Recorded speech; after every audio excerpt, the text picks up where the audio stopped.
ছবিটা নিয়ে রিলিজের পর থেকে ছবিটা নিয়ে নানা জনের নানা রকম কথাবার্তা হচ্ছে, কিন্তু আমরা কিন্তু প্রথম থেকেই জানি যে ছবিটা এই ভালো পরিবেশের হলের, এবং এটা প্রডিউসারের কিন্তু প্রথম থেকে একটা ইচ্ছা ছিল যে ছবিটা খুব সিলেক্টেড কিছু হলে রিলিজ করবে, যেমন হাওয়া রিলিজ করেছিল।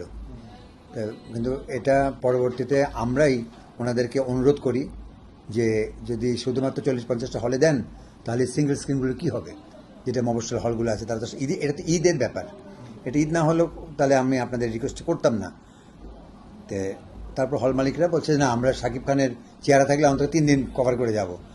এখানে ছবি এটা হচ্ছে একটা লাভ স্টোরি, এটা একটা অন্য ধাঁচের ছবি।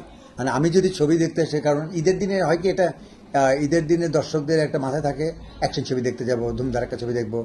এখন যারা এটা পাচ্ছে না তারা এটা নেগেটিভ অনেক কিছু দিচ্ছে, কিন্তু আমার হচ্ছে এই যে মিডিয়া, যে মানে বেশ কিছু মিডিয়া নাম মানে আমার মনেও নাই, তাদের যে নেগেটিভ রিভিউগুলো যে তা আমরা পাচ্ছি, সেগুলো কিন্তু যেসব হলে চলবে না বলে প্রডিউসার নিজেই সন্দেহ মানে মন্তব্য করেছিলেন, সেসব হল থেকে কিন্তু আসতেছে।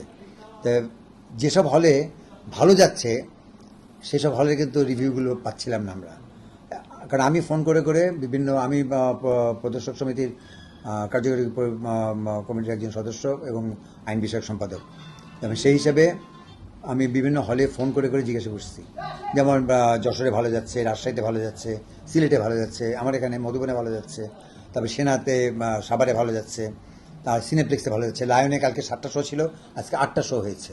তো যেখানকার ছবি সেখানে কিন্তু ঠিকই ভালো যাচ্ছে, আর যেটা প্রডিউসার যেটা সন্দেহ করেছিলেন হয়েছেও তাই। তো এই ক্ষেত্রে এই ছবিটা দেখতে আসতে হলে রকস্টারই দেখতে আসতে হবে। এটা আমার যদি মাথায় তাণ্ডব তুফান থাকে, এটাকে ফেলে দিতে হবে।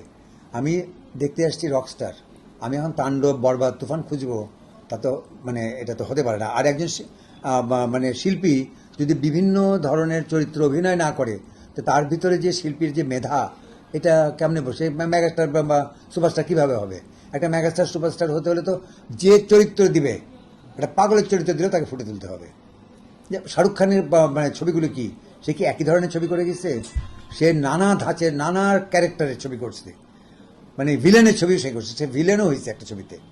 তো সেই ক্ষেত্রে এখানে তো মানে নায়কেরও কোনো দোষ দেওয়া যায় না বা প্রডিউসারের কোনো দোষ দেওয়া যায় না, ছবি যারা বানিয়েছে। এবং এখানে যদি ভালো হলগুলো যদি মুখ থুবড়ে পড়তো তাহলে বুঝতাম যে না, ছবি এটা ভালো হয় নাই। কিন্তু এখানে তো আপনারা তো নিশ্চয়ই এসে দেখতে পাচ্ছেন হলে দর্শক। আমার মানে এখন আজকে থার্ড ডেতে আমি আমার যে দর্শক হচ্ছে আমি স্যাটিসফাইড, এবং ছবি এটা কন্টিনিউ করবে, এবং ফ্যামিলিরা আসবে, মহিলারা আসতেছে, এবং মহিলাদের রিভিউগুলো খুবই ভালো। তারা এই যে সব এবং কি বলে, এখনও তো মেডিকেল কলেজ খোলেই নেই, ইউনিভার্সিটি খোলে নাই, এখন বগুড়া যে আইজুল্লাহ কলেজ খোলে নাই। তো এই যে যারা কাপল আসবে, যারা ফ্যামিলি নিয়ে আসবে, এই ছবির সেল একটা মানে এটা প্রিয়তমার মতো হবে না, তবে একটা স্টেডি সেল আমরা পাবো, এটা এই আশায় রাখি।